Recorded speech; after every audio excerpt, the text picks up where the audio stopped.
Olha bem pra essa coisinha, repara bem aí nos detalhes, vai, contempla um pouquinho. Mas não é só uma urna eletrônica? Não, meu amigo, isso aí é resultado de um trabalho de mais de 60 anos aqui no Brasil.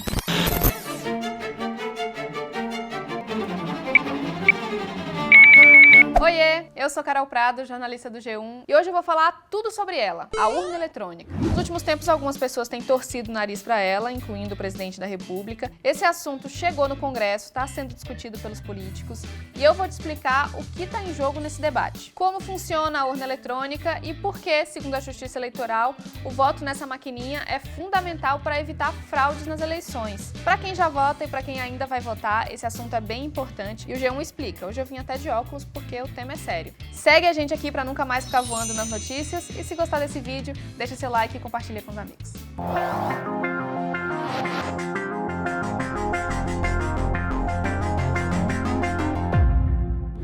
Não será admitido não serão admitidas eleições duvidosas ano que vem.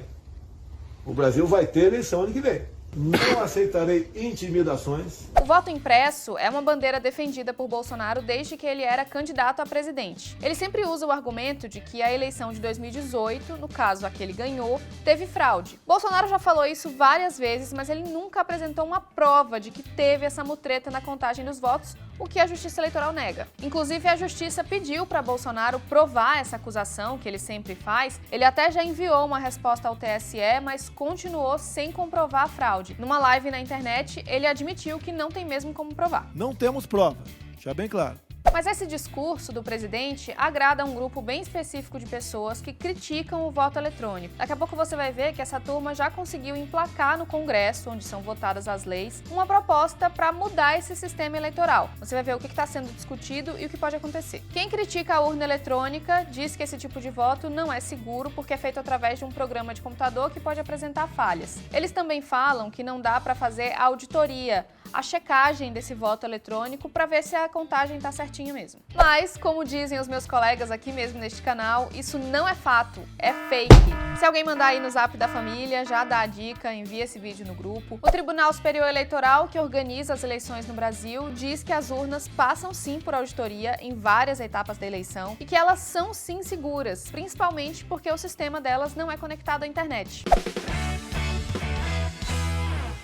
Se você não entendeu o que uma coisa tem a ver com a outra, calma que você já vai entender. Para explicar isso direitinho, eu chamei o cientista político Vitor Marchetti. Ele detalhou como, afinal, funciona a urna eletrônica. As urnas eletrônicas, elas funcionam como computadores isolados, não conectados na internet. Cada urna funciona como um depositório único de votos, né? O eleitor, ao depositar os votos naquela urna, então há todo um processo de checagem se a urna de fato está vazia. O software que faz o registro dos votos é um software que constantemente é atualizado pela Justiça Eleitoral. Ela não é passível de invasão porque o software, a máquina, né, o hardware, né, ele está habilitado a rodar somente aquele software habilitado oficialmente pela Justiça Eleitoral. Cada urna faz os registros do seu voto num flashcard, né, numa memória, num cartão de memória. Antes de dar início à votação, né, os mesários eles imprimem a erésima, que é um comprovante de que não há votação registrada naquela urna, né? Terminada a votação, é produzido um boletim, né? É impresso, portanto, assim que finalizada a votação, é impresso um boletim. Esse boletim se torna um documento público que é afixado na porta da sala, podendo, portanto, ser checado pelos fiscais dos partidos ou por qualquer cidadão. Esses votos, eles são, portanto, aí enviados para a Justiça Eleitoral, né? E aquilo que é computado daquela urna específica no TSE pode ser confrontado e conferido com os votos que foram ali impressos e afixados. As urnas eletrônicas no Brasil, elas são altamente auditáveis e elas são auditáveis nas várias etapas. Na etapa de preparação dessas urnas é possível auditar para se verificar os certificados de segurança oficiais daquele software que vai registrar os votos do eleitor, e ela também é auditável no momento da votação.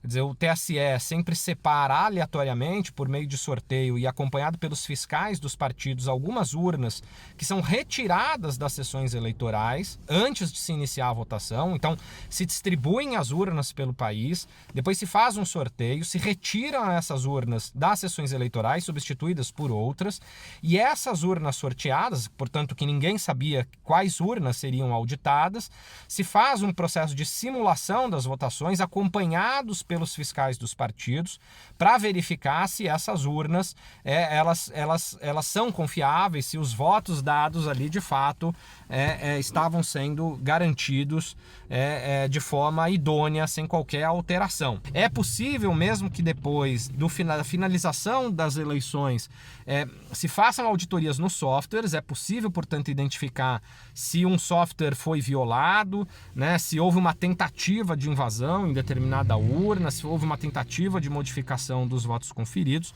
Portanto, são diversas etapas técnicas, né, diversas etapas que garantem que essas urnas, de fato, não tenham sido violadas e não tenham sido comprometidas na sua capacidade de atestar com veracidade o voto do eleitor. O TSE diz que nunca houve fraude numa eleição desde que a urna eletrônica começou a ser usada aqui no Brasil lá em 1996. De lá para cá já são 13 eleições e nenhuma fraude. Daí lembra que eu falei que a nossa urna eletrônica foi um trabalho de mais de 60 anos?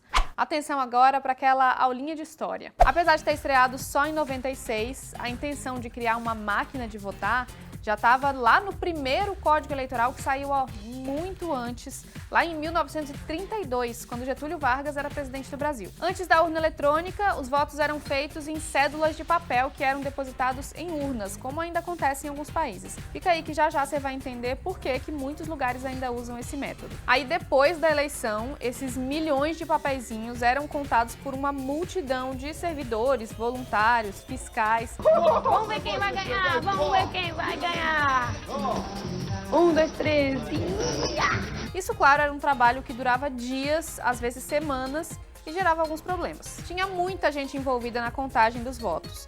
E vamos combinar que é difícil confiar na boa-fé de tanta gente assim, né? Então tinha cédula com voto em branco sendo preenchida com o nome de algum candidato na hora da contagem. Tinha gente que tirava a cédula, colocava outra no lugar, desviava voto, enfim, era uma bagunça. Por isso que quando foi criar a tal máquina de votar, o TSE queria um aparelho que fosse capaz de fazer com que a intervenção humana na contagem dos votos fosse a menor possível. Além disso, tinha que ser uma máquina leve e compacta para facilitar a logística. Só para você ter uma ideia, no primeiro turno da eleição municipal de 2020, 113 milhões de eleitores votaram em mais de 400 mil urnas espalhadas pelo país todo. Bom, assim como cada país tem seu idioma, sua comida, seus hábitos, cada um tem seu jeito de fazer eleição. E isso tem muito a ver com a cultura política do lugar. Para entender melhor por que a eleição no Brasil tem características bem próprias, se a gente comparar com as de outros países, eu conversei com o professor de Direito Eleitoral, Diogo Reis. As urnas eletrônicas elas foram desenhadas pelo Brasil e para o Brasil.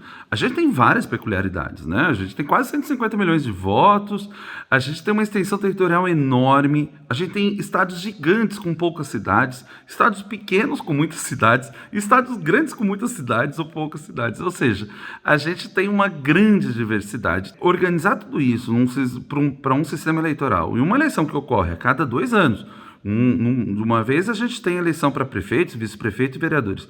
No outro biênio, né, nos próximos 2 anos, a gente tem para presidente da República, vice-presidente, governador, seu vice, senadores, deputados federais, estaduais ou distritais, como é o caso do Distrito Federal. Então a gente está falando de muita gente. Só a título de exemplo, em 2020 a gente teve mais de 500 mil de candidatos. A eleição brasileira não é para amadores. E todo esse processo, ele é gerido por um único órgão, que é a Justiça Eleitoral. Então perceba como concentrar esse espaço, e eu sei que hoje se discute muito sobre essa concentração de poder, se é saudável ou não, mas essa concentração, a gente não pode negar que é muito mais fácil você implantar um sistema eletrônico de votação. A maioria dos países acaba votando em papel mesmo, né? Pega uma cédula de papel, faz um xizinho, escreve o número, ou o nome, a foto, enfim. É o jeito comum. Vai lá, dobra aquele papelzinho, coloca numa urna e depois faz a contagem. Outros têm se utilizado o sistema eletrônico. Tem gente com o sistema eletrônico online. Já teve teste, por exemplo, para voto em celular, como foi feito, eu acho que no S da Virgínia, para os militares que estavam em serviço, né, fora daquela base, e foi feito com base em blockchain, que é uma tecnologia que está por trás das criptomoedas. Enfim, existem muitos modelos. A questão é que uma eleição ela tem muito a ver com a sua cultura, com o seu povo. Eu estive no México na eleição de 2018 como observador internacional, e lá eles têm o costume de pintar o dedo da pessoa que votou.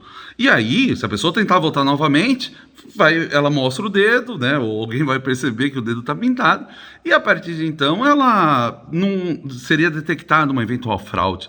Você acha que o México não teria outra forma de fazer isso? Tem várias outras formas, muito tecnológico, com muitas outras coisas, mas é assim, é fruto do seu povo, do seu tempo. Então, faz parte do processo. A gente não deve pensar que uma eleição é feita só para ser feita uma eleição. A finalidade dela é dar voz ao seu povo. Voltando lá aquelas pessoas que eu falei que são contrárias a esse sistema eleitoral eletrônico. Esse tema chegou ao Congresso numa proposta de emenda à Constituição, uma PEC, para criar uma versão impressa dos votos. A ideia não seria acabar com a urna eletrônica, mas gerar uma espécie de comprovante impresso, uma cédula física que seria conferida pelo eleitor e logo depois depositada numa urna ali mesmo no momento da votação. Presidentes de 11 partidos já se manifestaram contra essa proposta, assim como o próprio presidente do TSE, Luiz Roberto Barroso. Nós já superamos os ciclos do atraso institucional, mas há retardatários que gostariam de voltar ao passado. E parte dessas estratégias incluem o ataque às instituições. Uma das manifestações do autoritarismo no mundo contemporâneo é precisamente o ataque às instituições, inclusive às instituições eleitorais que garantem um processo legítimo de condução aos mais elevados cargos da República. Professor, a volta de um mecanismo impresso nas eleições aqui no Brasil criaria algum tipo de risco, considerando as fraudes que existiam antes da invenção da urna eletrônica? O verdadeiro problema, na minha opinião, está em quem vai guardar esses votos, né? Quem vai armazenar, quem vai cuidar com segurança, quem vai contar. Em que situação vai contar? Vai contar 100% deles? Vai contar mecânico? Vai contar manual?